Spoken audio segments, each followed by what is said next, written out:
충남 천안의 한 장례식장, 을씨년스러운 3월의 저녁이었습니다. 당신 때문에 내가 이렇게 됐잖아. 이제 와서 후회해도 소용없어. 갑작스럽게 들려온 이 말이 과연 누구의 입에서 나온 것일까요?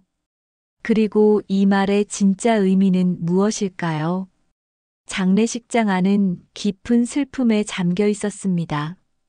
42살의 젊은 나이에 갑작스럽게 세상을 떠난 이유진 씨의 빈소였거든요. 조문객들은 하나같이 고개를 저으며 안타까워했습니다. 그런데 이상했어요. 이런 슬픔의 자리에서 한 사람만은 전혀 다른 모습을 보이고 있었거든요. 바로 고인의 남편인 강태준이었습니다. 다른 가족들은 모두 눈물을 흘리며 슬퍼하고 있는데 정작 남편인 강태준은 담담한 표정으로 조문객들과 인사를 나누고 있었어요. 아니, 담담하다기보다는 오히려 차분해 보였다고 해야 할까요? 사연 시작하기 전 무료 버튼인 구독과 좋아요 부탁드립니다. 알림 설정도 해두시면 새로운 영상이 올라올 때마다 가장 먼저 만나보실 수 있습니다. 조문객 중 한 명이 속삭였습니다. 저 분이 남편 되시는 분이죠. 왜 저렇게 태연해 보이지?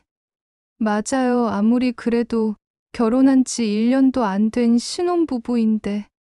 사람들의 수군거림이 점점 커져갔습니다. 하지만 강태준은 아랑곳하지 않고 조문객들에게 예의 바른 인사를 계속했어요.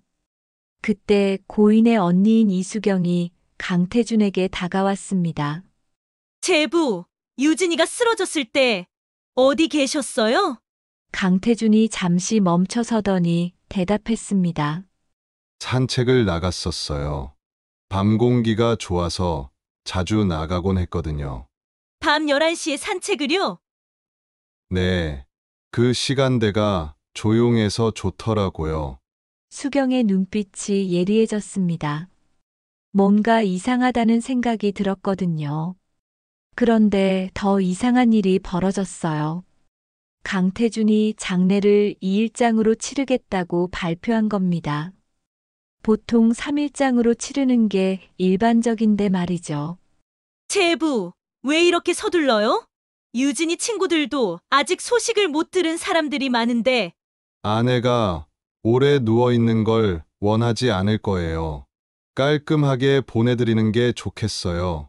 수경은 강태준의 말을 들으며 마음 한구석이 불편했습니다. 뭔가 석연치 않은 기분이었거든요. 문상객들 사이에서도 수군거림이 계속됐습니다. 건강하던 분이 갑자기 심정지로 돌아가시다니. 그것도 2번이나 심정지가 왔다면서요? 첫 번째는 살아나셨다가 2번째에. 이상하긴 해요. 지병도 없으셨는데. 강태준의 귀에도 이런 얘기들이 들렸을 텐데 그는 여전히 표정 변화가 없었어요. 오히려 시계를 자꾸 들여다보며 언제 장례가 끝날지 계산하는 듯한 모습이었습니다. 수경이 다시 강태준에게 물어봤습니다. 제부 유진이가 첫 번째로 쓰러졌을 때도 산책 나가셨다고 했죠? 네, 그때도 마찬가지였어요. 2번 다 같은 시간대예요? 우연의 일치겠죠. 수경의 의심은 더욱 깊어져만 갔습니다. 우연치고는 너무 기가 막힌 타이밍이었거든요. 그날 밤늦게 마지막 조문객이 떠나고 난 후에야 강태준은 처음으로 홀로 아내의 영정 앞에 앉았습니다. 주변에 아무도 없다고 생각한 강태준이 작은 목소리로 중얼거렸습니다. 미안해, 유진아. 하지만 달리 방법이 없었어. 그런데 이 말을 우연히 들은 사람이 있었어요. 뒤늦게 조문을 온 유진의 대학 동창이었습니다. 그는 깜짝 놀라며 발걸음을 멈췄어요. 그 동창은 나중에 수경에게 이 얘기를 전해줬습니다. 수경 씨, 제부가 영정 앞에서 이상한 말을 하더라고요. 미안하다면서 달리 방법이 없었다고. 수경의 가슴이 두근거리기 시작했습니다. 뭔가 큰 비밀이 숨겨져 있다는 확신이 들었거든요. 이튿날 새벽 장례를 마친 강태주는 서둘러 장례식장을 떠났습니다. 유가족들과 제대로 된 인사도 나누지 않고 말이죠. 수경이 동생의 영정을 바라보며 다짐했습니다. 유진아, 언니가 꼭 진실을 밝혀낼게. 뭔가 이상해. 정말 이상해. 그때 수경의 휴대전화로 문자가 하나 왔습니다. 강태준이 보낸 것이었어요. 장례 비용 정산서 보냅니다. 빠른 처리 부탁드려요. 수경은 그 문자를 보며 소름이 돋았습니다. 아내가 세상을 떠난 지 채 하루도 지나지 않았는데 벌써 돈 계산을 하고 있다니요. 뭔가 단단히 잘못됐어. 이건 단순한 병사가 아니야. 수경의 마음속에서 의심의 불씨가 활활 타오르기 시작했습니다. 그리고 그 불씨는 곧 엄청난 진실을 밝혀낼 거대한 불길이 될 예정이었어요. 과연 이 의문의 죽음 뒤에는 어떤 충격적인 진실이 숨겨져 있을까요? 그리고 수경은 정말로 그 진실을 밝혀낼 수 있을까요? 2017년 3월 20일 장례를 치른 지 일주일이 지난 월요일 오전이었습니다. 이수경은 밤새 잠을 이루지 못했어요. 동생의 죽음이 너무나 의심스러웠거든요. 더 이상 혼자서 이 의혹을 품고 있을 수만은 없었습니다. 아니야, 이건 그냥 넘어갈 수 없어. 수경은 결심을 굳히고 충남경찰청 광역수사대를 찾아갔습니다. 접수처에서 담당 형사를 만나 달라고 했어요. 잠시 후 박 형사가 나타났습니다. 50대 중반의 베테랑 형사로 보였어요. 무슨 일로 오셨나요? 저희 동생이 얼마 전에 갑자기 세상을 떠났는데요. 아무래도 의심스러운 점이 너무 많아서 찾아왔습니다. 박 형사는 수경을 상담실로 안내했습니다. 수경은 차근차근 자신의 의혹을 털어놓기 시작했어요. 동생 이름은 이유진이고 42살이었어요. 건강했던 사람인데 갑자기 심정지로 세상을 떠났습니다. 언제 돌아가셨나요? 지난주입니다. 그런데 이상한 게 너무 많아요. 수경의 목소리에 간절함이 묻어났습니다. 일단 제부가 재혼한 지 1년도 안 됐는데 그 사이에 동생이 심정지를 2번이나 겪었어요. 첫 번째는 119가 빨리 와서 살아났는데 2번째는 결국 박 형사가 메모를 하며 물었습니다. 남편분 직업이 뭔가요? 성형외과 의사예요. 그런데 2번 다 심정지가 왔을 때 산책을 나갔다고 하더라고요. 밤 11시에 말이에요. 밤 11시에 산책이요? 네, 그것도 2번 다 똑같은 시간대예요. 너무 우연치고는 기가 막히지 않나요? 박 형사의 표정이 진지해졌습니다. 경험상 이런 우연은 거의 없다는 것을 알고 있었거든요. 수경이 계속해서 말했습니다.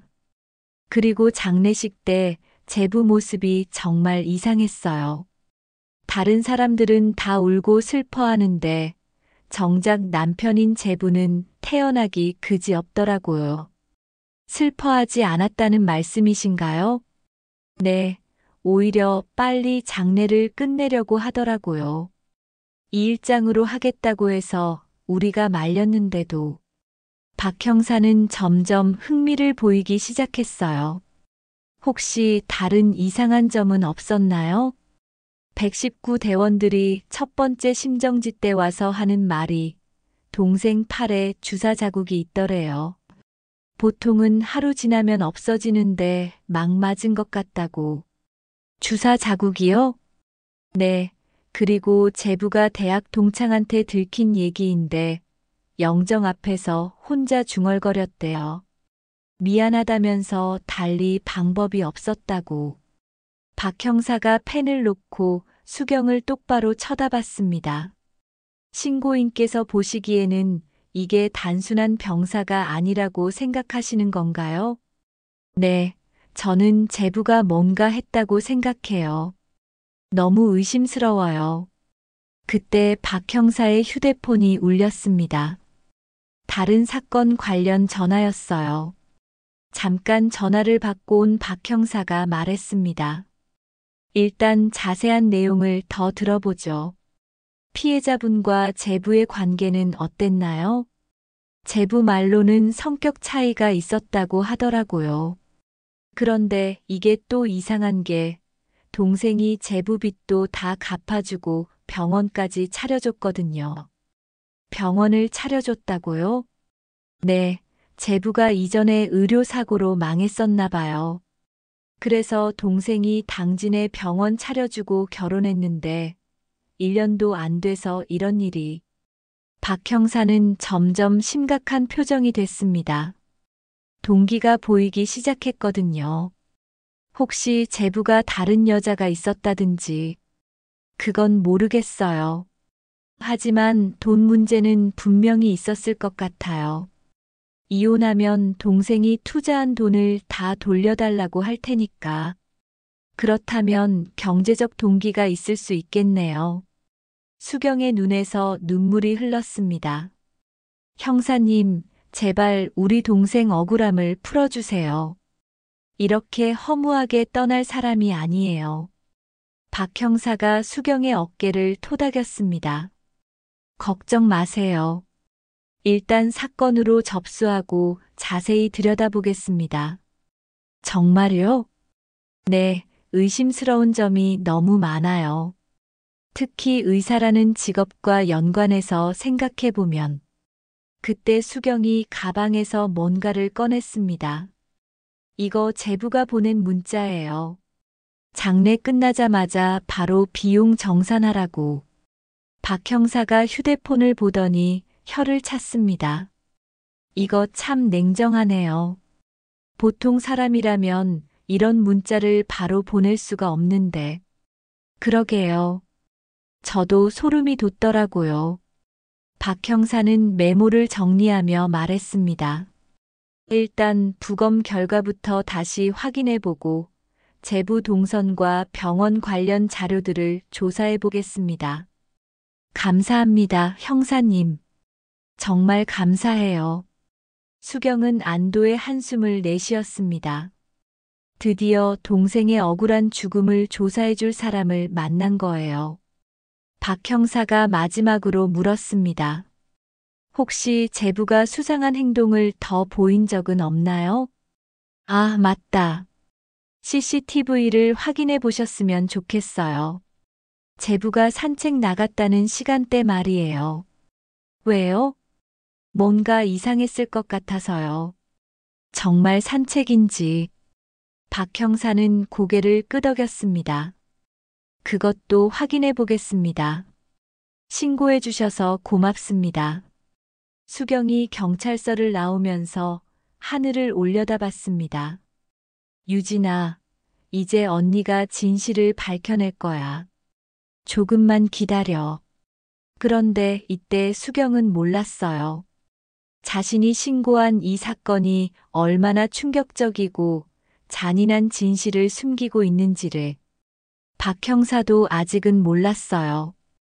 이 사건이 자신이 지금까지 다뤄본 사건 중에서 가장 교묘하고 악독한 살인 사건이 될 거라는 것을.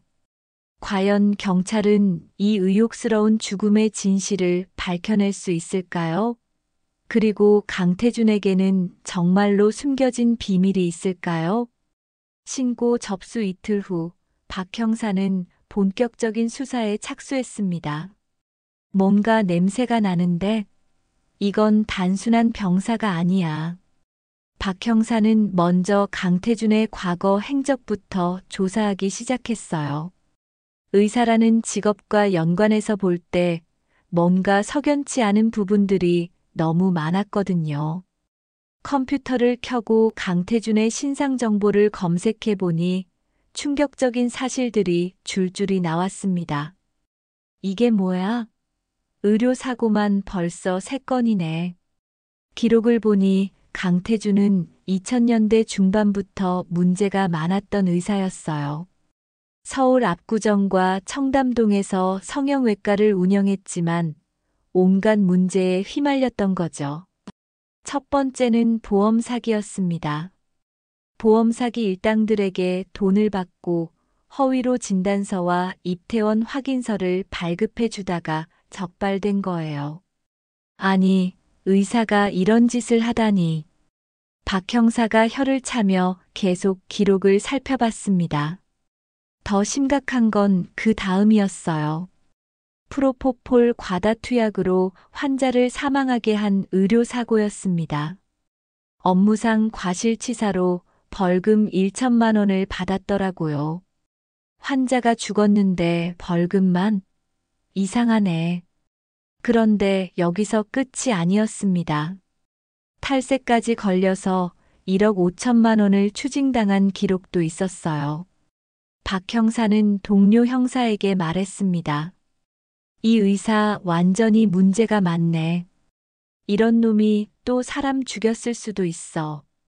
그런데 더 놀라운 사실이 기다리고 있었습니다. 강태준이 다른 병원에서 페이닥터로 일하면서도 또다시 의료사고를 냈던 거예요. 그것도 3일 간격으로 연달아서 말이죠.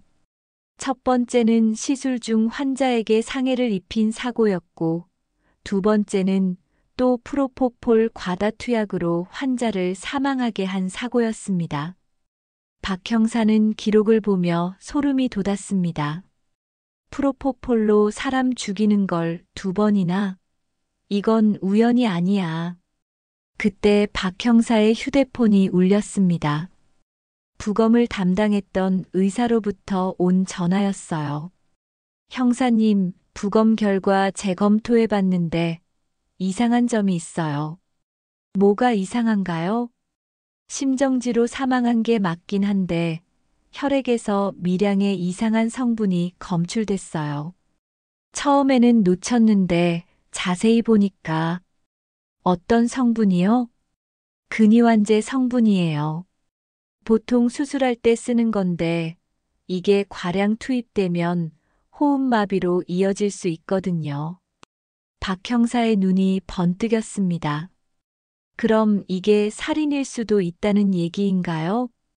가능성이 높아 보여요. 특히 남편이 의사라면 이런 약물에 접근하기 쉽고, 박 형사는 곧바로 강태준이 일하는 병원으로 압수수색 영장을 신청했습니다. 이번엔 확실히 잡아보자. 영장이 발부된 다음 날 새벽 경찰이 당진에 있는 강태준의 병원을 급습했습니다. 강태준은 갑작스러운 압수수색에 당황한 기색을 숨기지 못했어요. 뭐 하시는 거예요? 영장이 있나요? 여기 있습니다. 수색에 협조해 주시죠. 박 형사와 수사팀은 병원 곳곳을 뒤지기 시작했습니다. 먼저 조제실을 살펴보니 충격적인 사실이 발견됐어요. 이게 뭐야? 수면제가 환자 명의로 구입돼 있네. 더 놀라운 건 그 다음이었습니다. 병원 명의로 구입한 특이한 약물이 있었거든요. 형사님, 이 약물 보세요. 이거 미국에서 사형 집행할 때도 쓰이는 약물이에요. 뭐라고? 근이완제의 일종인데 과량 투입하면 호흡마비로 사망할 수 있어요. 박 형사는 즉시 병원의 CCTV를 확인해 달라고 했습니다. CCTV 영상을 확인해 보니 결정적인 장면이 포착돼 있었어요. 저기 보세요. 강태준이 조제실에서 약물을 주사기에 담고 있어요. 언제 영상인가요? 이유진 씨가 2번째 심정지를 일으킨 바로 그날이에요. 박 형사는 확신했습니다. 이제 확실해졌어. 이놈이 아내를 독살한 거야. 수사팀이 강태준을 추궁했습니다. 이 약물이 뭔지 아시죠? 왜 이런 걸 구입했나요? 그건 병원 운영상 필요해서 성형외과에서 사형 집행용 약물이 필요하다고요? 강태준은 더 이상 변명할 수 없었습니다. 그때 또 다른 충격적인 사실이 밝혀졌어요. 인근 CCTV를 확인해 보니 강태준의 거짓말이 들통났거든요. 형사님, 강태준이 산책 나간 시간이 밤 11시가 아니라 자정 12시예요. 시간도 거짓말한 거네. 그런데 더 이상한 건 산책하는 모습이에요. 여기 보세요. CCTV 영상 속 강태준은 산책이라기보다는 주변을 맴돌며 담배를 피우고 있었어요. 마치 뭔가를 기다리는 듯한 초조한 모습이었죠. 완전히 수상해. 이게 어디가 산책이야? 박 형사는 119 출동 기록도 다시 확인했습니다. 119 대원들의 진술에 따르면 첫 번째 심정지 때도 이상한 점이 있었다고 했어요. 도착했을 때 환자 팔에 주사 자국이 선명했어요. 막 맞은 것 같더라고요. 보통 주사 자국은 하루 지나면 없어지는데, 네, 그래서 이상했어요. 그리고 강태준이 심폐소생술하는 모습도 뭔가 어색했고, 박 형사는 이제 전체적인 그림이 보이기 시작했습니다. 이놈이 아내를 수면제로 재운 다음에 독성 약물을 주사한 거야. 그리고 산책 핑계로 나가서 시간을 때운 거고, 수사가 본격화되면서 강태준의 범행 수법이 하나씩 드러나기 시작했습니다. 하지만 정작 강태준은 아직도 자신이 완전 범죄를 저질렀다고 생각하고 있었어요. 과연 경찰은 이 교묘한 살인마를 완전히 붙잡을 수 있을까요?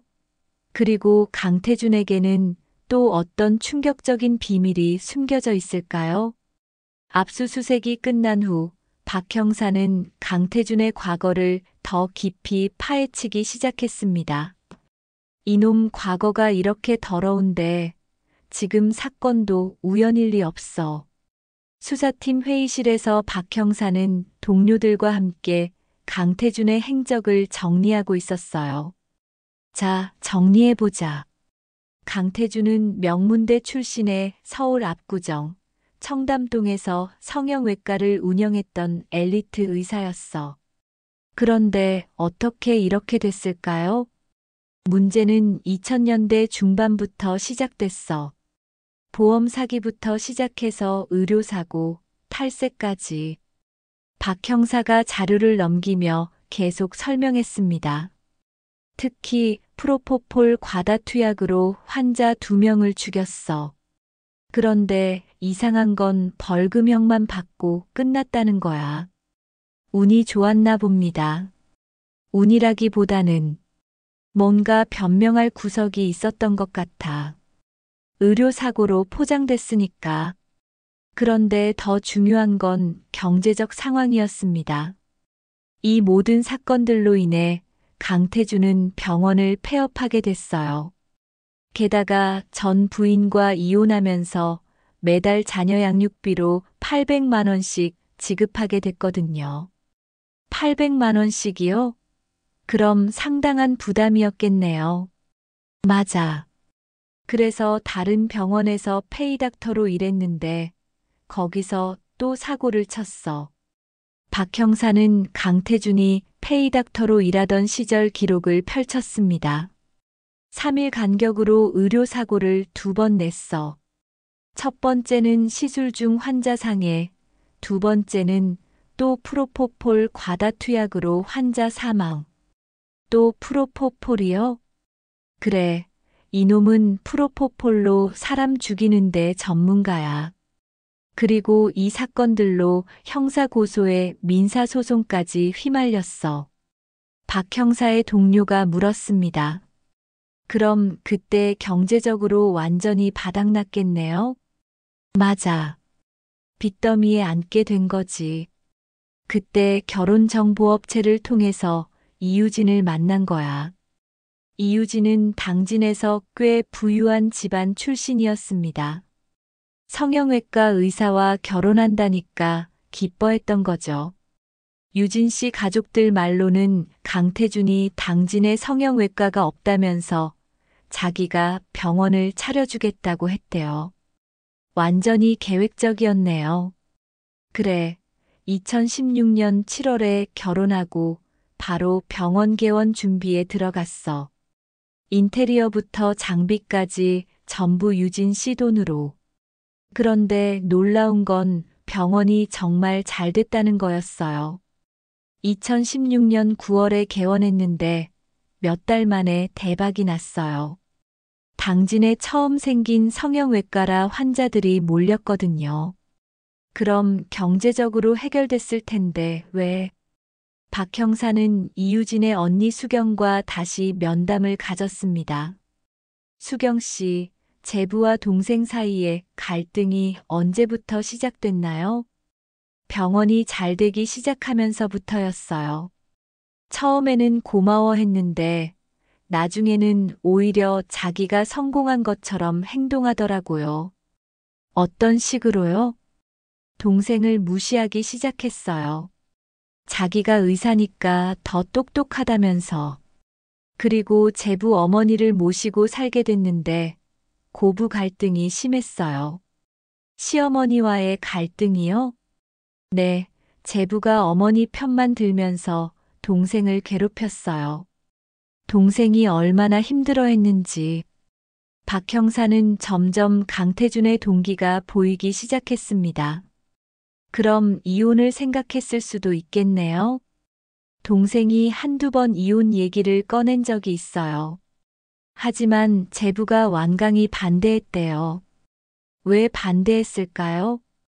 돈 때문이죠. 이혼하면 병원 차려준 돈을 다 돌려달라고 할 테니까. 그때 박 형사는 확신했습니다. 바로 이거야. 경제적 동기가 분명해. 수경이 계속해서 증언했습니다. 그리고 제부 빚이 아직도 많이 남아 있었어요. 전 부인 양육비도 계속 줘야 하고 의료사고 관련 배상금도 있고. 얼마나 됐나요? 정확히는 모르지만 몇억은 될 거예요. 동생이 병원 차려준 돈도 5억 정도 됐거든요. 박 형사는 계산해 봤습니다. 이혼하면 병원 투자금 5억 반환, 양육비 월 800만 원 지속, 기존 빚 몇 척. 반대로 아내가 죽으면 모든 게 해결되는 거네. 수경의 눈에서 눈물이 흘렀습니다. 동생이 그렇게 좋은 사람이었는데 돈 때문에 죽었다니. 박 형사가 수경을 위로했습니다. 걱정 마세요. 반드시 제대로 된 처벌을 받게 할 테니까. 그런데 박 형사는 또 다른 의문이 생겼어요. 그런데 왜 하필 심정지를 2번이나? 첫 번째는 왜 실패했을까? 수사팀이 119 기록을 다시 분석해 봤습니다. 첫 번째 심정지 때 119가 평소보다 훨씬 빨리 도착했어요. 보통 10분 걸리는데 5분 만에 왔대요. 그럼 계획이 틀어진 거네. 맞아요. 강태준 입장에서는 아내가 죽을 때까지 시간이 필요했는데 너무 빨리 구조됐던 거죠. 박 형사는 강태준의 심리를 분석해 봤습니다. 이놈이 첫 번째 실패 후에 포기하지 않고 두 번째를 시도한 이유가 뭘까? 오히려 기회라고 생각했을 수도 있어요. 이미 한 번 심정지를 겪었으니까 두 번째도 자연스럽게 보일 거라고. 그렇지. 완전 범죄의 알리바이가 생긴 셈이야. 박 형사는 강태준의 교활함에 소름이 돋았습니다. 정말 치밀한 놈이네. 의사라는 직업을 살인에 완벽하게 이용했어. 하지만 아무리 완벽해 보이는 범죄도 반드시 허점이 있다는 것을 박 형사는 알고 있었습니다. 이제 이놈의 완전 범죄 계획을 완전히 무너뜨려 보자. 과연 박 형사는 강태준의 모든 범행을 밝혀낼 수 있을까요? 그리고 강태준은 자신의 계획이 발각되고 있다는 것을 알고 있을까요? 수사가 본격화되면서 강태준의 완전 범죄 계획에 균열이 생기기 시작했습니다. 이놈이 아무리 치밀해도 증거는 남게 마련이야. 박 형사는 법의학팀과 함께 이유진의 사망 과정을 재구성하고 있었어요. 법의학 전문의가 설명했습니다. 혈액 검사 결과 수면제와 근이완제 성분이 동시에 검출됐어요. 수면제로 의식을 잃게 한 다음 근이완제로 호흡을 마비시킨 겁니다. 정말 치밀하네요. 의사가 아니면 이런 수법을 쓰기 어려워요. 특히 근이완제는 체내에서 빨리 분해돼서 발각되기 어렵거든요. 그럼 완전 범죄를 노린 거네요? 맞습니다. 하지만 이번에는 우리가 의심을 갖고 정밀 검사를 했으니까 잡힌 거죠. 박 형사는 강태준의 범행 수법이 얼마나 교묘했는지 깨달았습니다. 그런데 더 충격적인 사실이 밝혀졌어요. 강태준이 첫 번째 살인 시도 실패 후 어떤 생각을 했는지 알 수 있는 증거가 나온 거죠. 병원 직원들을 상대로 한 조사에서 한 간호사가 중요한 증언을 했습니다. 원장님이 첫 번째 사고 후에 이상한 말을 하셨어요. 어떤 말이요? 다행히 119가 빨리 와서 살아났다고 하면서 이제 다음에는 더 조심해야겠다고. 더 조심해야겠다고요? 네, 그때는 그냥 의료진으로서 하는 말인 줄 알았는데 지금 생각해보니 박 형사는 소름이 돋았습니다. 이놈이 첫 번째 실패를 교훈 삼아서 두 번째를 더 치밀하게 계획한 거야. 수사팀은 강태준의 휴대폰과 컴퓨터도 압수수색했습니다. 그 결과 더욱 충격적인 사실들이 드러났어요. 인터넷 검색 기록을 보니까 근이완제 관련 자료들을 계속 찾아봤더라고요. 언제부터요? 첫 번째 심정지 사건 직후부터예요. 특히 체내 잔류 시간과 검출 방법에 대해서 완전히 계획적 살인이네요. 그리고 더 끔찍한 건 아내 생명보험 관련 서류도 검색했어요. 박 형사는 이제 강태준의 진짜 동기를 확신할 수 있었습니다. 돈이야, 전부 돈 때문이었어. 한편 강태준은 수사가 자신에게 집중되고 있다는 것을 눈치채기 시작했어요. 병원에 경찰이 와서 압수수색을 한 후 강태준은 불안해하기 시작했습니다. 이상해. 왜 경찰이 내 병원을? 강태준은 수경이 경찰에 신고했다는 사실을 알게 됐어요. 그제서야 자신의 완전 범죄 계획이 위험에 처했다는 것을 깨달았죠. 박 형사는 강태준을 압박하기 위해 추가 조사를 진행했습니다. 유진 씨 계좌 내역을 확인해 보니 또 다른 충격적인 사실이 드러났어요. 장례 직후에 유진 씨 통장에서 상당한 금액이 강태준 계좌로 이체됐어요. 얼마나요? 3천만 원 정도. 그리고 유진 씨 명의의 부동산도 강태준 명의로 변경 신청을 했더라고요. 언제요? 사망 일주일 후에요. 8억 원 상당의 건물과 토지입니다. 박 형사는 분노가 치밀어 올랐습니다. 이놈이 아내 죽이고 나서 바로 재산 정리를 한 거야. 그런데 여기서 끝이 아니었습니다. 사망보험금도 신청했어요. 5천만 원짜리. 정말 치밀한 놈이네. 박 형사는 강태준을 긴급 체포하기로 결정했습니다. 하지만 강태준은 이미 눈치를 채고 도망칠 준비를 하고 있었어요. 강태준은 자신의 변호사와 가족들에게 이상한 편지를 남겼습니다. 내가 만약 무슨 일이 생기면 이건 오해라는 걸 알아달라. 나는 유진을 사랑했다. 마치 유서 같은 내용이었어요. 박 형사가 강태준의 집에 도착했을 때 이미 강태준은 사라진 후였습니다. 어디 갔을까? 휴대폰 추적을 시작했어요. 마지막 신호는 경부고속도로 휴게소에서 잡혔습니다.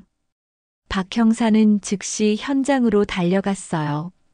휴게소 화장실에서 강태준을 발견했을 때 그는 극단적인 선택을 시도하려 하고 있었습니다. 손에는 수면제 여러 알이 들려 있었어요. 강태준, 그만해. 박 형사가 소리치며 달려들었습니다.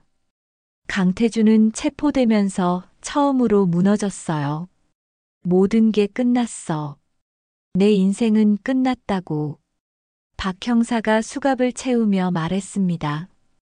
강태준, 당신은 살인 혐의로 긴급 체포됩니다. 강태준의 눈에서 눈물이 흘렀습니다. 나는 정말 다른 방법이 없었어. 다른 방법이 없었다고? 아내를 죽이는 게 유일한 방법이었다고? 강태준은 더 이상 변명할 수 없었습니다. 경찰서로 호송되는 차 안에서 강태준이 중얼거렸습니다. 유진아, 미안해. 정말 미안해. 하지만 그 미안함도 이제는 너무 늦었어요. 박 형사는 마침내 이 악독한 살인마를 잡았다는 안도감과 함께 한편으로는 분노를 억누를 수 없었습니다. 의사라는 신성한 직업을 가진 놈이 어떻게 이런 짓을 할 수 있지? 강태준의 완전 범죄 계획은 결국 무너졌습니다. 하지만 정작 중요한 건 이제부터였어요. 과연 강태준은 자신의 죄를 인정하고 진실을 털어놓을까요? 그리고 이 끔찍한 사건의 진짜 진실은 무엇일까요? 강태준이 체포된 후 경찰서 조사실에서 본격적인 조사가 시작됐습니다. 이제 진실을 말할 때가 됐어. 박 형사는 강태준 앞에 앉아서 차근차근 증거들을 제시하기 시작했어요. 강태준 씨, 이제 모든 증거가 나왔습니다. 병원 CCTV, 약물 구매 기록, 혈액 검사 결과까지. 강태준은 고개를 떨구고 있었어요. 더 이상 부인할 수 없다는 것을 알고 있었거든요. 박 형사가 계속해서 압박했습니다. 첫 번째 심정지도 당신이 한 짓이죠? 강태준이 떨리는 목소리로 대답했습니다. 그건 실수였어요. 실수라고요? 약물을 주사하는 게 실수라고요? 강태준의 눈에서 눈물이 흘렀습니다. 정말 다른 방법이 없었어요. 박 형사는 냉정하게 물었습니다. 다른 방법이 없었다고요? 이혼은 왜 안 했나요? 강태준이 머뭇거리다가 말했습니다. 이혼하면 병원 차려준 돈을 다 돌려줘야 했어요. 그래서 아내를 죽인 거군요. 강태준은 더 이상 부인할 수 없었습니다. 미안해요. 정말 미안해요. 그때부터 강태준의 자백이 시작됐어요. 첫 번째 시도는 정말 충동적이었습니다. 유진이와 크게 싸운 날이었어요. 무슨 싸움이었나요? 시어머니 때문이었어요. 유진이가 어머니를 제대로 모시지 않는다고 하면서 그래서 아내를 죽이려고 했다는 말인가요? 그때는 정말 화가 나서 그만 그런 생각이 들었어요. 강태준은 첫 번째 범행을 상세히 털어놓기 시작했습니다. 수면제를 타서 유진이가 잠든 후에 근이환제를 주사했어요. 그리고 산책을 핑계로 밖에 나갔죠. 왜 밖에 나간 거죠? 알리바이를 만들려고요. 제가 없는 사이에 갑자기 쓰러진 것처럼 보이게. 하지만 119가 너무 빨리 와서 살아났죠? 네, 그래서 실패했어요. 사실 그때는 다행이라고 생각했어요. 박 형사가 놀라며 물었습니다. 다행이라고요? 네, 유진이가 살아났으니까. 그때는 정말 후회했거든요. 그런데 왜 두 번째를 시도했나요? 강태준의 얼굴이 일그러졌습니다. 시간이 지나면서 상황이 더 나빠졌어요. 유진이가 이혼을 계속 얘기하고 빚은 늘어가고 그래서 또 아내를 죽이려고 했다는 말인가요? 첫 번째 이후로 계속 그런 생각이 들었어요. 게다가 이미 한 번 심정지를 겪었으니까 두 번째도 자연스럽게 보일 거라고 정말 치밀하게 계획한 거네요. 강태준이 고개를 끄덕였습니다. 두 번째는 더 확실하게 하려고 했어요. 약물량도 늘렸고 시간도 더 오래 밖에 있었고 그래서 자정 12시에 나간 거군요. 네, 확실히 죽을 때까지 기다렸어요. 박 형사는 강태준의 냉혹함에 소름이 돋았습니다. 당신은 의사잖아요. 생명을 구해야 할 사람이. 강태준이 울먹이며 대답했습니다. 저도 알아요. 제가 얼마나 나쁜 짓을 했는지. 그럼 왜 했나요? 돈 때문이에요. 전부 돈 때문이었어요. 박 형사는 강태준의 솔직한 자백에 오히려 더 화가 났습니다. 돈 때문에 아내를 죽였다고요? 빚이 너무 많았어요. 전부인 양육비, 의료사고 배상금, 병원 대출까지. 그럼 더 열심히 일하든지 다른 방법을 찾아보든지 해야죠. 강태준이 고개를 저었습니다. 이미 늦었어요. 더 이상 버틸 수가 없었어요. 그래서 당신을 도와준 아내를 죽인 거군요. 강태준은 더 이상 변명할 말이 없었습니다. 박 형사가 마지막으로 물었습니다. 장례 후에 바로 재산 정리를 한 것도 계획이었나요? 그건 생활비가 필요해서. 생활비라고요? 아내 죽이고 나서 바로 돈 계산을 했다는 말인가요? 강태준은 아무 말도 할 수 없었습니다. 조사가 끝난 후 박 형사는 수경에게 연락했습니다. 수경 씨, 강태준이 모든 걸 자백했어요. 정말이에요? 네, 계획적인 살인이 맞았어요. 그것도 2번이나 시도했고, 수경의 목소리에서 울음이 섞여 나왔습니다. 우리 유진이가 얼마나 억울했을까요? 이제 정의가 실현될 거예요. 걱정 마세요. 박 형사는 강태준의 자백서를 정리하며 생각했습니다. 정말 악독한 놈이야. 자신을 도와준 아내를 돈 때문에 죽이다니. 하지만 아직 끝나지 않았어요. 이제 재판이 남아 있었거든요. 강태준은 구치소에서 첫 번째 밤을 보내며 후회하고 있었습니다. 내가 정말 돌았구나. 어떻게 이런 짓을 할 수 있었지? 하지만 후회해도 이미 늦었어요. 돌이킬 수 없는 강을 건넌 거였죠. 검찰은 강태준에게 사형을 구형하기로 결정했습니다. 의사라는 신분을 악용한 계획적 살인, 그것도 자신의 아내를 대상으로 한 범죄는 용서받을 수 없다는 판단이었어요. 과연 강태준은 어떤 판결을 받게 될까요? 그리고 이 사건이 사회에 던지는 메시지는 무엇일까요?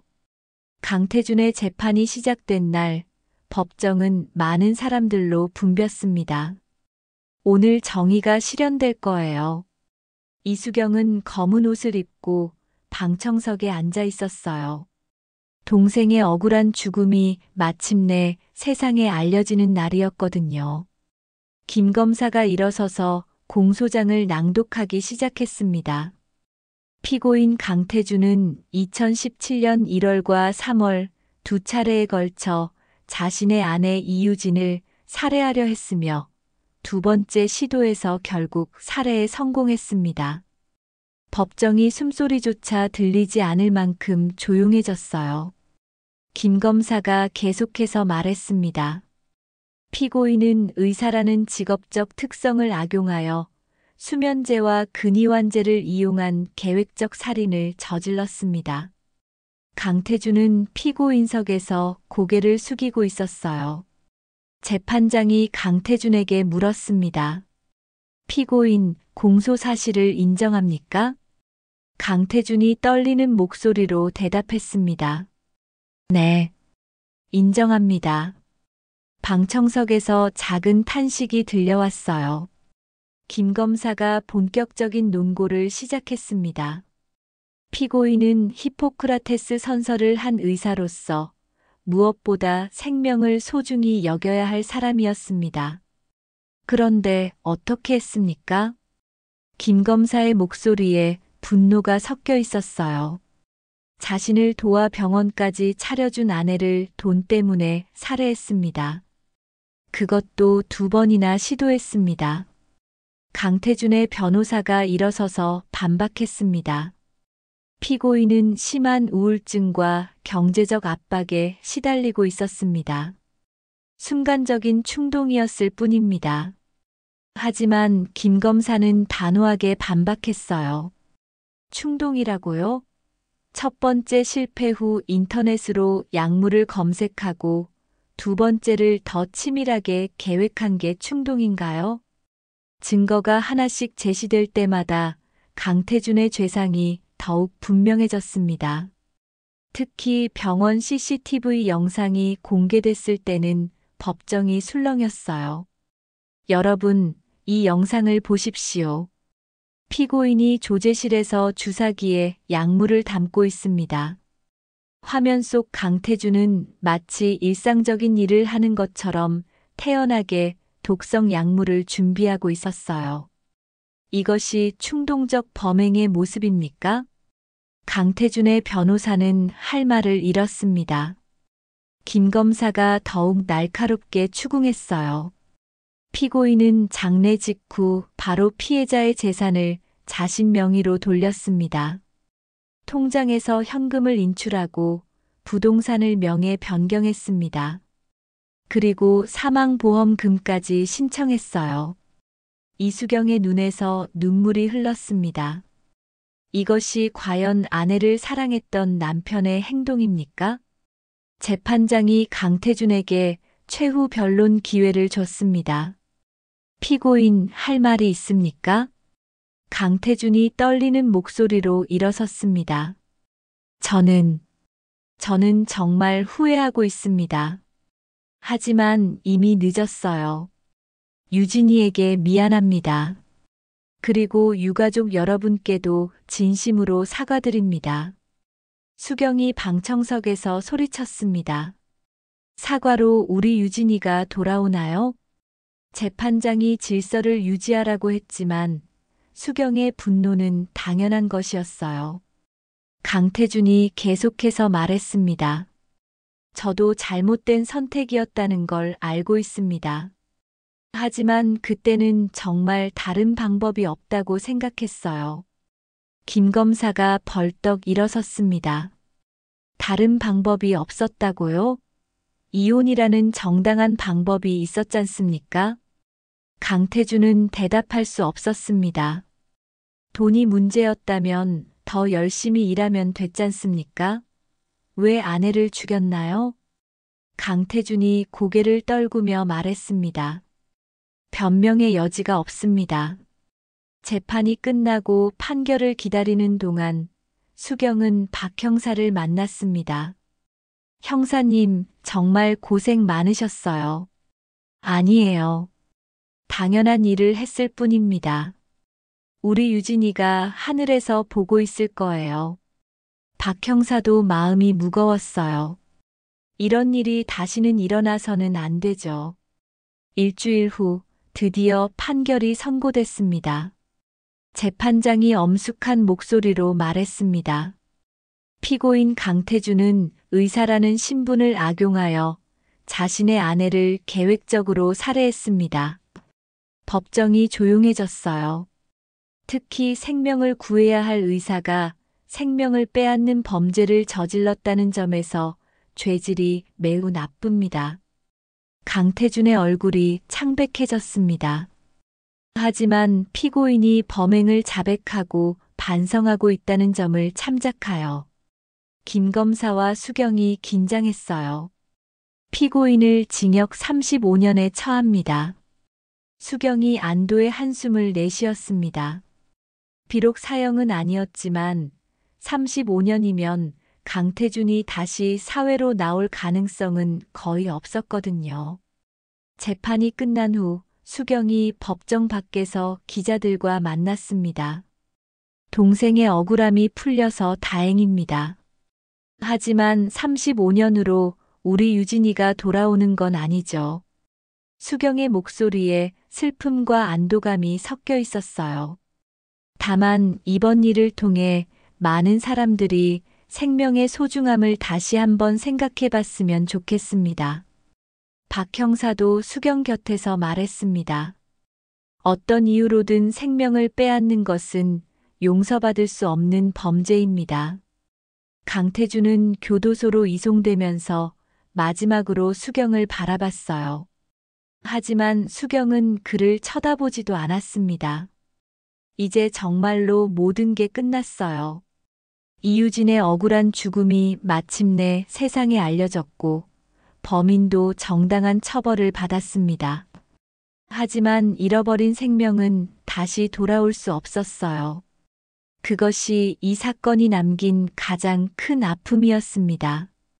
판결이 선고된 지 1년 후 이수경은 동생 유진의 묘소를 찾았습니다. 유진아, 언니가 약속 지켰어. 그 나쁜 놈이 제대로 된 처벌을 받았어. 봄바람이 살랑 불어오는 조용한 묘소에서 수경은 동생과의 추억을 떠올렸어요. 처음에는 아무도 믿어주지 않았지만 결국 진실이 밝혀졌어. 수경은 그동안의 힘들었던 시간들을 생각하며 눈물을 흘렸습니다. 사람들이 처음에는 제부가 유명한 의사라고 하면서 설마 그런 일을 했겠냐고 했었거든요. 하지만 수경은 포기하지 않았어요. 언니는 끝까지 포기하지 않을 거라고 했잖아. 그때 수경의 휴대폰이 울렸습니다. 박 형사로부터 온 전화였어요. 수경 씨, 안녕하세요. 잘 지내고 계시죠?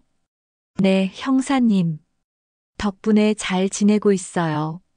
좋은 소식이 있어서 연락드렸어요. 강태준 사건이 의료계에 큰 경종을 울렸다고 하더라고요. 어떤 의미에서요? 의사들의 윤리 교육이 대폭 강화됐어요. 그리고 의료진 채용 시 과거 경력을 더 철저히 검증하게 됐다고 합니다. 수경은 그 소식을 들으며 위안을 받았어요. 우리 유진이 죽음이 헛되지 않았구나. 박 형사가 계속해서 말했습니다. 그리고 근이완제 같은 위험한 약물의 관리도 훨씬 엄격해졌어요. 이제는 강태준 같은 일이 일어나기 어려울 거예요. 정말 다행이네요. 수경 씨 덕분입니다. 포기하지 않고 끝까지 신고해 주셔서. 수경은 전화를 끊고 다시 동생의 묘비를 바라봤습니다. 유진아, 너 때문에 많은 사람들이 안전해졌어. 자랑스러워해도 돼. 한편 교도소에 있는 강태준은 매일 후회하며 지내고 있었습니다. 간수가 말했어요. 강태준, 면회 왔어. 누군가요? 전 부인이야. 강태준은 깜짝 놀랐어요. 이혼한 전 부인이 면회를 올 줄은 예상치 못했거든요. 면회실에서 전 부인 미영이 차가운 표정으로 말했습니다. 아이들이 학교에서 놀림받고 있어. 강태준의 얼굴이 일그러졌습니다. 아빠가 살인자라고 하면서 어떻게 이런 짓을 할 수 있었어? 미안해. 정말 미안해. 미안하다고 해서 달라지는 게 있어? 아이들 인생은 어떻게 할 거야? 강태준은 아무 말도 할 수 없었습니다. 앞으로 양육비는 기대하지 마. 우리는 당신과 연을 끊고 살 거야. 미영이 일어서며 마지막으로 말했습니다. 그리고 다시는 아이들 앞에 나타나지 마. 강태준은 홀로 남겨진 면회실에서 참담함을 느꼈어요. 내가 정말 모든 걸 망쳤구나. 3년 후 수경은 의료진 윤리교육 강사로 활동하고 있었습니다. 강의실에서 젊은 의대생들 앞에서 이야기하고 있었어요. 여러분, 의사라는 직업은 단순한 직업이 아닙니다. 생명을 다루는 신성한 일이에요. 학생들이 진지하게 듣고 있었습니다. 제 동생은 의사인 남편에게 살해당했습니다. 바로 그 의학 지식으로 말이죠. 강의실이 조용해졌어요. 여러분이 배우는 모든 지식은 생명을 구하기 위한 것입니다. 절대 다른 목적으로 사용돼서는 안 되죠. 한 학생이 손을 들었습니다. 그 의사는 왜 그런 짓을 했나요? 돈 때문이었어요. 하지만 돈보다 소중한 건 생명입니다. 그것을 잊으면 안 되죠. 수경의 강의는 많은 의대생들에게 깊은 인상을 남겼어요. 박 형사도 이제는 경찰교육원에서 강의를 하고 있었습니다. 완전 범죄란 없습니다. 아무리 치밀해도 반드시 흔적이 남게 마련이죠. 교육생들이 열심히 메모하고 있었어요. 중요한 건 포기하지 않는 것입니다. 피해자 가족이 끝까지 진실을 알려고 노력했기 때문에 이 사건이 해결될 수 있었어요. 5년이 지난 지금 강태준 사건은 의료계와 수사기관에 많은 변화를 가져왔습니다.